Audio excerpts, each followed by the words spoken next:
Assalamualaikum warahmatullahi wabarakatuh. Nama saya Denny Kurniawan. Now I will talk about explanation text. First, definition. Explanation is a text which tells process relating to farming of natural, social, scientific, and cultural phenomena. Explanation text is to say why and how of the farming of the phenomena. It is of and to generic structure. Generic structure of explanation text. General statement. General statement stating the phenomena issues which are to be explained.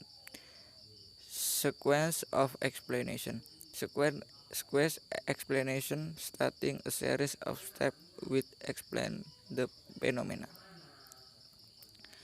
Generik strukturnya, struktur atau struktur umum. Pernyataan umum, yaitu menyatakan masalah fenomena yang akan dijelaskan. Kedua, urutan penjelasan, yaitu berurutan menyatakan serangkaian langkah yang akan menjelaskan fenomena. Next, purpose explanation text. Explanation is a text which tells process relating to farming of natural, social, scientific, and cultural phenomena. To explain how or why something happens.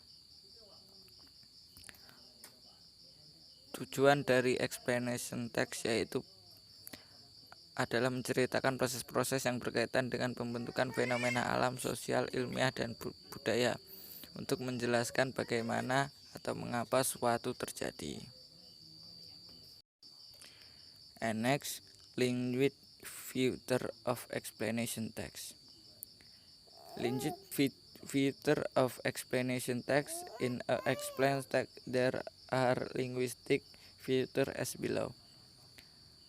Use simple present tense, use abstract noun, using action verb, using passive voice.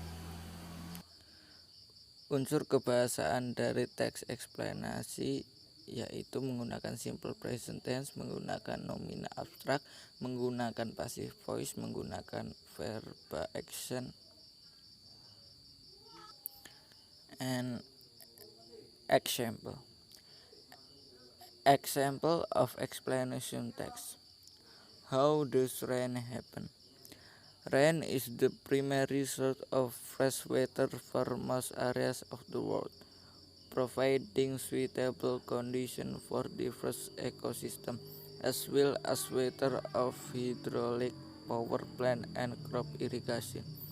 The phenomena of rain is actual a water circle. The concept of the water circle involves the sun heating the earth's surface water and causing the surface water to evaporate. The water vapor rises into the earth's atmosphere. The water in the atmosphere cool condition into liquid droplets. The droplets grow until they are heavy and fall to the earth as precipitation, which can be in the form of rain or snow. However, not all rain reaches the surface. Some evap will failing to dry air. This is called virga, a phenomenon which is often seen in hot, dry desert regions. Kemudian yang terakhir, contoh. Bagaimana hujan terjadi?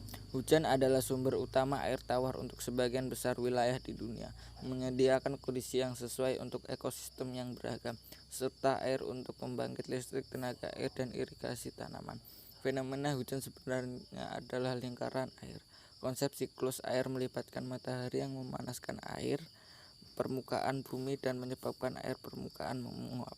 Uap air naik ke atmosfer bumi. Air di atmosfer mendingin dan mengembun menjadi tetesan cair. tetesan tersebut tumbuh hingga menjadi lebat dan jatuh ke bumi sebagai pengendapan yang dapat berupa hujan atau salju. Namun tidak semua hujan mencapai permukaan. Beberapa menguap saat jatuh melalui udara kering.